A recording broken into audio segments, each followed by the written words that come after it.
All right, what's up guys? Welcome back to Scientifically Jacked Training. I forgot to film the intro to this video, so I am filming this in the future. But today we're gonna be talking a little bit more about the maintenance bulking thing and going a little bit more into the mechanistic side of things, and then answering and covering some of the questions that I didn't cover in the last video. I'm not doing a Q&A, it's more just like concepts that I'll be covering. So let's get into the video and hope you enjoy. Just went and made my food really quickly, and I figured I'd talk and sit down with you guys about the Maingaining thing, the calorie deficit, and just how everything kind of works, because I feel like I didn't touch enough on this last time. So something to keep in mind with regards to like how hypertrophy works, and this is something that like me and my girlfriend have been saying over and over and over, and I'll say it again. I'm pretty sure I said it in the last video, but if I didn't, you're gonna hear it again. Hypertrophy is not energy dependent, it is signaling dependent. And the reason we can say this is because if somebody can build a muscle in a caloric deficit, which means net, they are losing, they're taking in less calories than they are burning, right? So on paper, there's a net negative of what they consumed versus what they burned. If this happens, we are going to see a decrease in mass. However, we also see an increase in muscle mass sometimes. So how does that work, right? How can we build muscle in a caloric deficit? It's because of signaling, right? We essentially do this because muscle protein synthesis is still going to occur even in a deficit, right? So if you're gonna train, right, you have to train hard and you have to eat enough protein for this to even occur properly, right? We have to be eating, I think bare minimum is like 0.6 grams per kg, but like I'd probably argue you should aim closer to 0.8 to 1 gram, because when you're in a caloric deficit, your muscle protein synthesis is slightly impaired, just because you're literally in an energy deficit. So it's already like your energy levels are low, your ATP levels are lower than they normally are, so you're just less efficient, right? So I would aim higher in a cut just for that reason. But putting that aside, right, if that is the case, right, the whole process of hypertrophy can still occur because of muscle protein synthesis and mechanical tension. However, obviously it's impaired, like I said, because of low glycogen levels and energy. So when we go into a maintenance phase, this is where our body wants to be, by the way. Our body doesn't want to be starving, or it also doesn't want to be gaining fat. These are not normal processes for it. Remember, this is a surplus and a deficit. These are two things that normally should not be occurring in a healthy human, right? We shouldn't be going out of our way to like cut unless we need to, right? And we shouldn't be going out of our way to bulk unless we need to. We can, because our human bodies they're supposed to adapt to the environment. So sometimes bulking is essential for survival, right? So we need to be able to do it. But our body loves to stay the same. It loves homeostasis. It wants to be the same. It doesn't want to change. So when we're giving it stimulus for change in hypertrophy, this is a separate signal from actual like fat gain and caloric surpluses, right?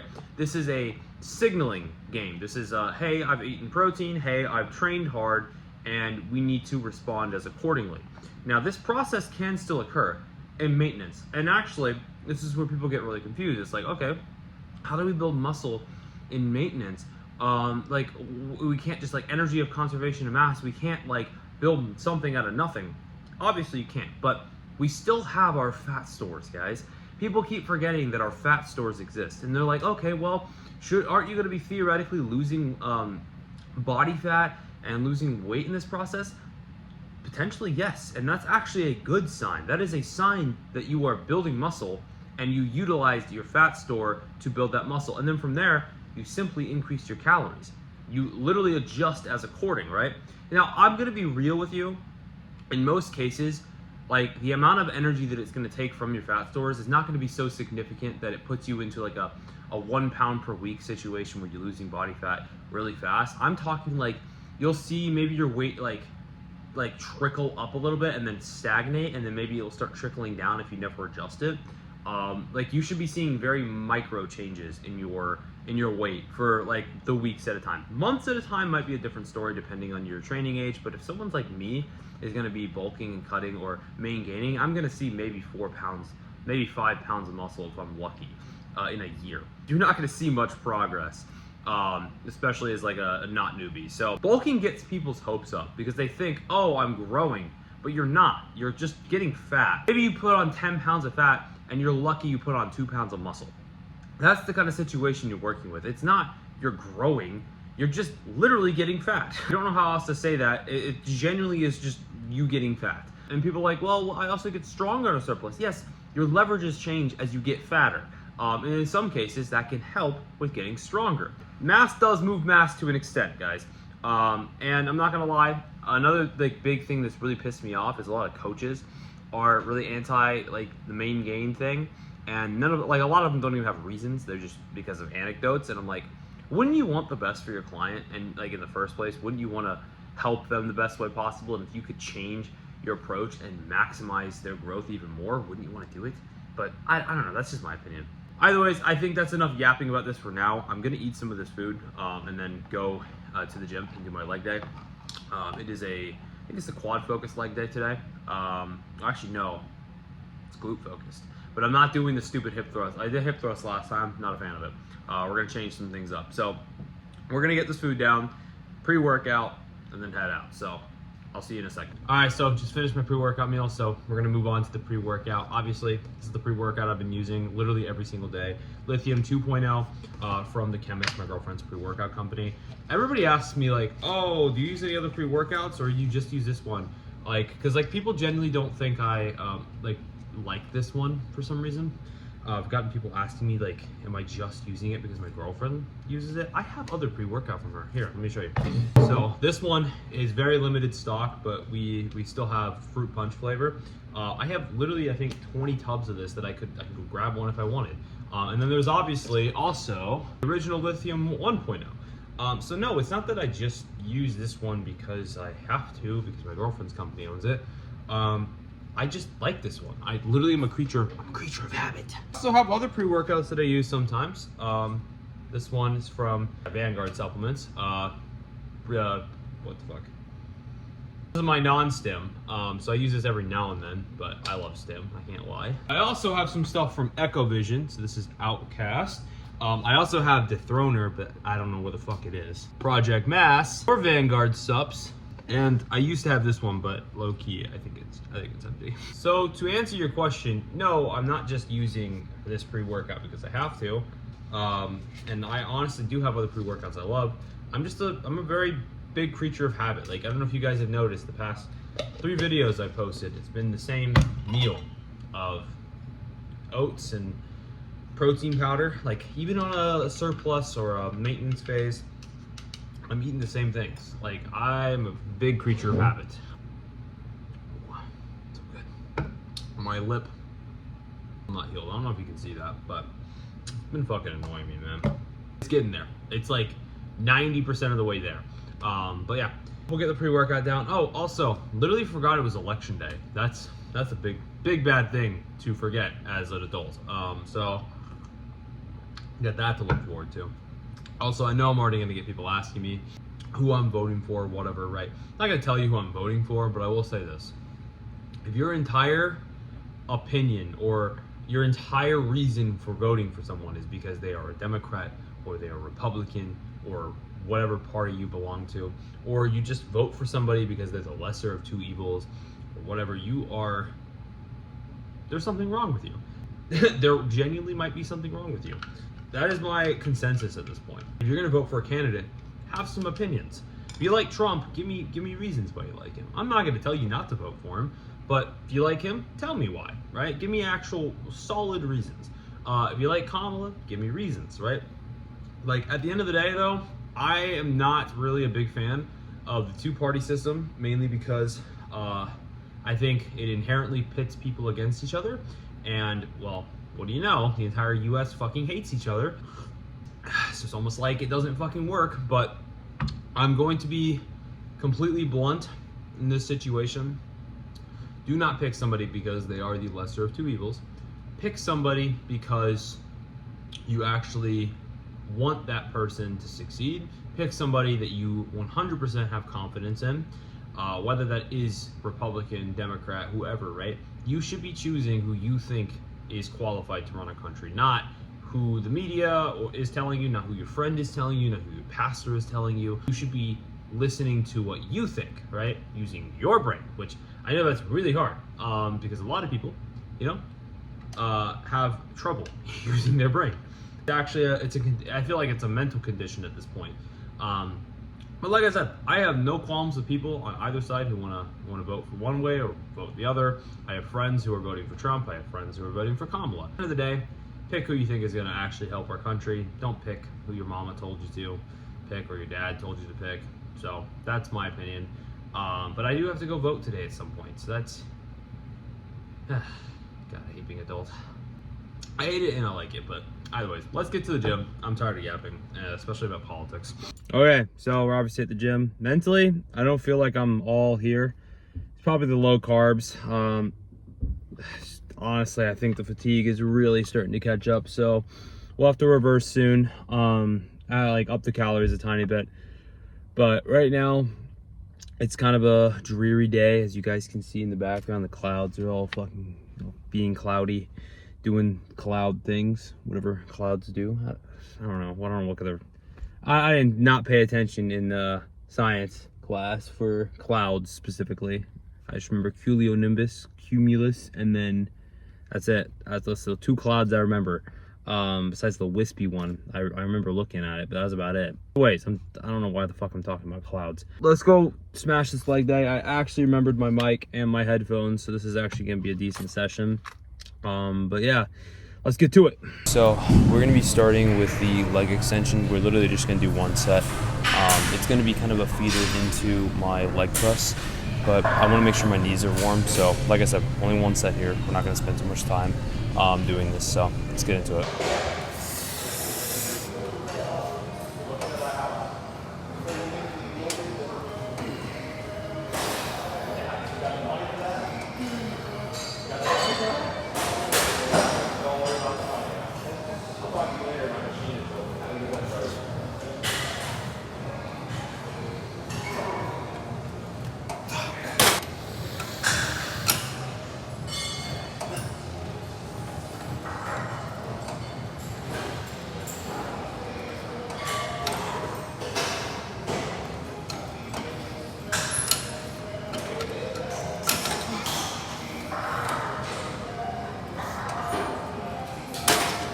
All right, moved on to leg press here. We're gonna try to shoot for 6 plates on each side. This leg press, I'm not gonna lie, is a lot heavier than some of the leg presses I've worked with in the past. So progressing on it's been really weird, but we're gonna go up to 6 plates, see how it feels. Warm up with this 5th plate here, and hope to God we can get 3 or 4 reps with 6 plates, but it's definitely gonna be a grind.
Okay, so about to go into my next exercise. Gonna be the seated hamstring curl. And funny enough, like between sets, I was getting tagged in this guy's post. Some random ginger bodybuilder guy called me and my girlfriend scientific douchebags for, I guess, having an opinion on mechanistic research, which is really weird. Because I never once was like going after people's like preferred method of eating. Like my entire point was about like mechanistically, it's not necessary to be in a bowl. And that's like so far the way we've been looking at it. in terms of like how like protein synthesis, glycogen, and all of this affects hypertrophy, it objectively isn't wrong. But I guess people are getting their feelings attached to how they I guess they're getting their feelings attached to the conversation, which I find strange because I'm not your mom. I can't tell you how to diet. I can't tell you how to eat. Like, at the end of the day, do what the hell you want to do, but like, I'm just telling you what is necessary to grow. And if you want to follow that advice and maximize your gains the best way possible, like objectively, right? We're talking objectively, then that's what I'm trying to help you do. But if you find bulking more effective for yourself and you like it more, and even though the science disagrees with you, you just prefer it, okay, but at least be able to understand that on paper, objectively, based on physiology, what you're doing isn't necessary to like maximize growth. It's just what you prefer. Otherwise, like, I really have no problem. But yeah, I just find that like take really strange, coming at me personally and coming at my girlfriend personally, and then being extremely like passive in the comment section, not tagging us, and just like, I don't know, just kind of, it's just really was a weird video to be like making, and it just seemed very like feeling based. Like he just went off of how he felt rather than how the science works. So I don't know, people are weird.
Okay, so I'm probably gonna wrap up my video here and leave you guys with some final thoughts. So I've been like low-key thinking over what I'm gonna do with my content going forward, because the way my coaching is taking off, it's like becoming like it's a lot more, there's a lot more hands-on stuff to it than you guys would think, but the rate it's growing, it's just becoming so much harder to post on Instagram and TikTok as religiously as I have been, with all the informational content. So what I'm thinking of doing is eventually just pushing more of my informational stuff here and just posting my training to TikTok and Instagram, because at this point, the amount of people with their extreme opinions that just don't like science, or they're just extremely opinionated and they just want to argue, the more I get into this, the more of those kind of people I run into, and the less I enjoy talking about physiology, training, etc. So I'm just tired of interacting with people like that, and yeah, it just becomes so hard to want to post content when you have to deal with people who constantly are extremely, like, there's a giant knowledge gap and they think they know everything, but they don't. And then it's just like you're sitting there and you're watching like thousands of people with the same exact knowledge gap just like attack you for something they don't even understand themselves. So yeah, I'm not gonna lie, that stuff is getting on my nerves. So I'm gonna just start posting more here, more laid back training footage, but also a little bit of Q&As, and then also just like, I don't know, life updates. So you'll be seeing more of me on YouTube here. So if you guys enjoy these videos, let me know, obviously, in the comments below. I'm trying to make these longer like you guys asked for. So yeah, that is going to be it for the video. Make sure you like and subscribe, and thank you guys for watching. Make sure you can also follow me on all the other platforms if you haven't already. Everything is going to be linked in the description. But until next time, oh my god, almost tripped. So Shit. Until next time, I'll see you guys. So peace.